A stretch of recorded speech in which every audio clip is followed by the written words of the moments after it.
Mr. Speaker, I rise in support of the motion of thanks for the President's address. I seek your guidance as I embark on my journey as a parliamentarian. Mr. Speaker, in the President's address, the President spoke about Singapore's remarkable journey from an improbable beginning to a thriving nation, built by the selfless sacrifice, resolve, and perseverance of those before us. As the youngest elected member, I carry two duties today: to honor the foundations we inherited and to help build the next bound for my generation, so that the Singapore story continues. In my view, the biggest task Singapore faces today is what I call the Singapore puzzle. How do we compete in this changing world without losing ourselves? To hold together what seems to pull apart, racing fast while moving as one, reaching for the stars while catching those who fall. The global tide is shifting. Currents are turning fast. As we chart our course through stormy seas, we need an anchor. The President and the Prime Minister have called for a We First society. I agree, this is critical. It will decide whether we succeed in solving this puzzle and how we go about doing it. And first, we must know who we are. At its heart lies the family, the puzzle piece that anchors us with its web of relationships and gives us a sense of identity. If this piece weakens, so too will every other piece. Our local workforce will decline, our national security will weaken, our communities will thin without intergenerational bonds, and our sense of home and national identity will erode. A We First society cannot endure unless we first know who we are. Families give meaning to that we.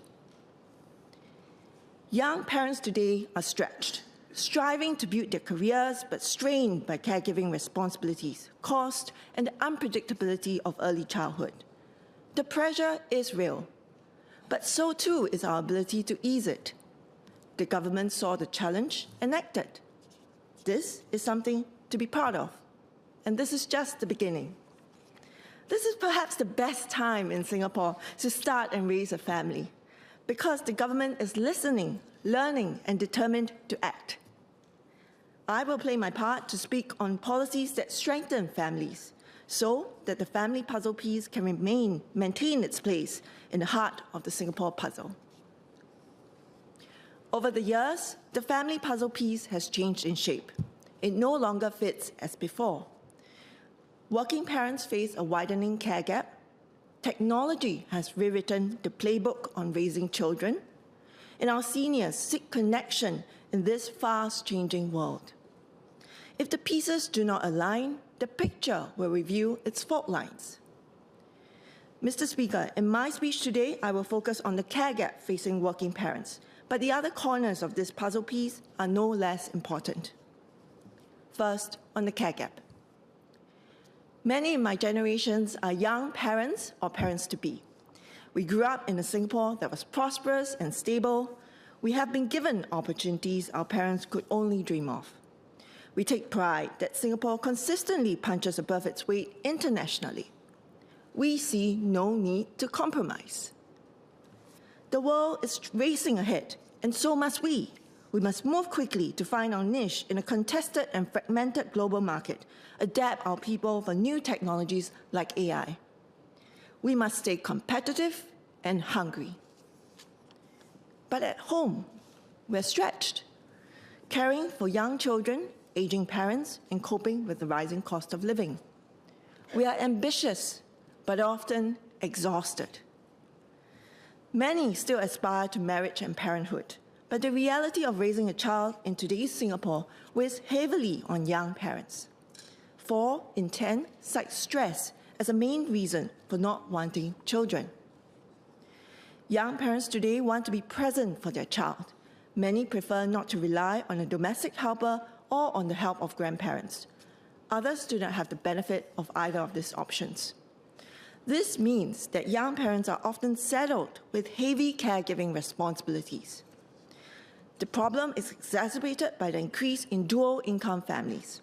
Young working parents find themselves constantly juggling careers with the unpredictability of childcare and childhood illnesses, the unspoken shame of pumping at work or leaving office in the evening for school pickups, the unseen second shift of housework and childcare after work. There are expectations at work if our parents want to be seen as equal next to their non-parent colleagues, especially in a competitive job market like ours, especially in a time of economic change, where, as the President noted in his address, workers need to adapt and evolve to stay relevant. Especially in a generation like ours today, where the number of non-parent employees is increasing, and parents start to feel more like outsiders, pushed into the periphery. Indeed, the Family Trends Report 2025 reported a decrease in the take-up of government-paid maternity leave by mothers, from 79% in 2019 to 74% in 2023. More than 1 in 4 mothers do not take more than 2 months of maternity leave. Do our working mothers feel the need to expedite their return to work or suffer the consequences? Another example, which is a common experience for most parents, hand, foot, and mouth disease outbreaks happen frequently in preschools. Children can catch it more than once, and when infected, they must be brought home and looked after. But each parent only has 6 days of childcare leave a year. A single bout of hand, foot, mouth disease for a single child can wipe out almost all of it. Add to this preschool closures and other childhood illnesses, coupled with the pressures and insecurities of work and rising costs, and it is easy to see how the early years can become overwhelming. There is also the omnipresent pressure to live up to society's ideal of being a good parent, pouring immense time, energy, and resources into securing a child's future. With technology, AI, and rising expectation, that pressure has only grown. The early years are difficult, and unlike past generations, ours has more choices. Parenthood is no longer the default. There are other options, some of which feel more urgent and important, others feel more comfortable. Do we perceive family as an ideal that looks good on paper, but not a realistic goal or an attractive experience? Mr. Speaker, I'm concerned. I'm concerned that these sentiments are spreading. The desire to marry is slowly falling across the years. 7 in 10 of our youth feel that it is not necessary to get married or have children in a marriage. These sentiments have crystallized into reality. Our TFR is at its lowest. This is reshaping our society. It affects policy planning in areas like education, housing, health, even national security, but perhaps most critically, it will affect our identity as a nation. What can we do to arrest this trend? We can further strengthen the bridge between work and caregiving. Singaporeans have consistently told us that career and raising a family are equally important to them. Let's not make them choose between work and family. Let's empower them to thrive in both. We have made tremendous progress in this area, especially in the last few years. These policy changes will need time to make an impact. And in the meantime, we must continue the progress. Mr. Speaker, I make some suggestions on how we can further strengthen the bridge between work and caregiving for working parents. But before I do so, I want to acknowledge that these suggestions cost money and can exacerbate manpower challenges. Our employers are still adjusting to the new parental leave regime and face an uncertain global market. We do not want to introduce these suggestions at the expense of our businesses. We need mindset shifts from both employers and employees to make the following suggestions work in a mutually beneficial way and in a way that will last in the long term and in a way that will not be abused. And there is something in it for employers too. In today's competition for talent, family-friendly HR policies build trust, retain top talent, and save employers the hidden cost of good people walking away. Dual-income families are contributing to our economy, and I believe our young working parents want to be able to do right by their children and by their employers. I suggest that as we help companies leverage on technology and AI to improve productivity and stay relevant in the new market, we keep the following suggestions in mind. We can restructure childcare leave to increase incrementally with each child. We can make flexible work arrangements genuinely accessible to both mothers and fathers. We can provide contingencies for common childhood illnesses with sick bays and medical support where the children are. We can strengthen workplace culture and HR practices so that young parents are supported to thrive both at work and at home. And we can reshape how society and workplaces see parenthood and families by bringing to light not just its challenges, but the deep joys and meaning that it brings. Bridging the care gap will take a whole of government and whole of society approach, all of us rowing in the same direction. Second, let's do more to help equip parents with raising a child in this brave new digital world. Technology is pervasive in all areas of our lives and by extension, our children's lives. And as far as child raising goes, with grandparents stepping back, Google, TikTok, ChatGPT, YouTube, Instagram have stepped in. But the internet is no wise elder, and viral content often outruns accurate advice. We must help young parents with what they need to make the best decisions for their children, from food choices to schooling, healthy sleeping practices, and well-being. In this way, we not only ease their burdens, but give every child the strongest start in life. With the right support, parents can spend less time firefighting and more time strengthening the bonds that matter with their children and with their parents. And that brings me to my third point, connecting with seniors. More seniors are living alone. The number has doubled in the last 10 years. Where do seniors belong in our Singapore puzzle amidst all this fast-paced economic and social changes? We must not only provide for our seniors physically, we must not forget to connect with them emotionally. Empowering seniors to find their second lease of life will also ease the load on their children as they balance work and caregiving.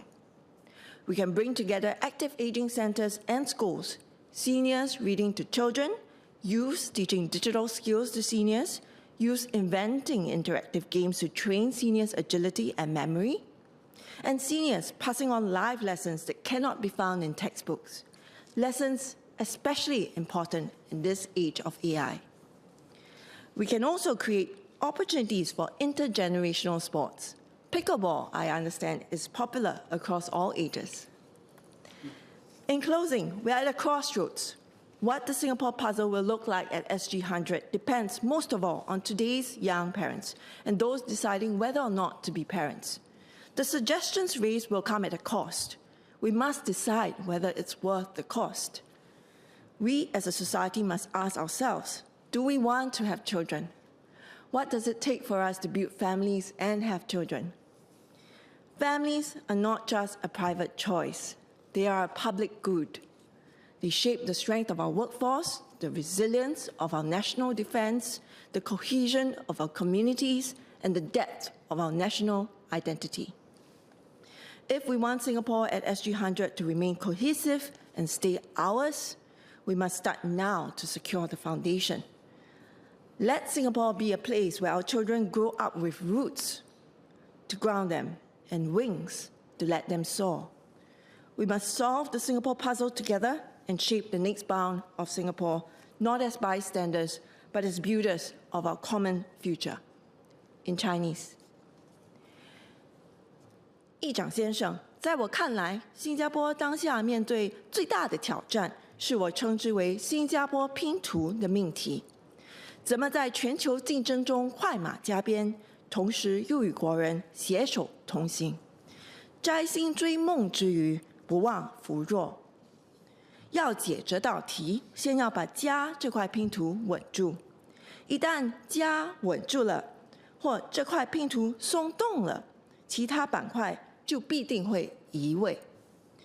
总统和总理说的"我们优先"，核心就是家庭。现今的新手父母压力很大，要照顾家中老小，又要在竞争激烈的职场中打拼。他们怀抱梦想，但常常心力交瘁。但我们这一代选择多，结婚生子不再是必然的。更何况看看身边当了父母的朋友，精疲力尽，总是忙得团团转，看了都头晕。有些人觉得还是耳根清净一点比较好，没有孩子已经够忙的了。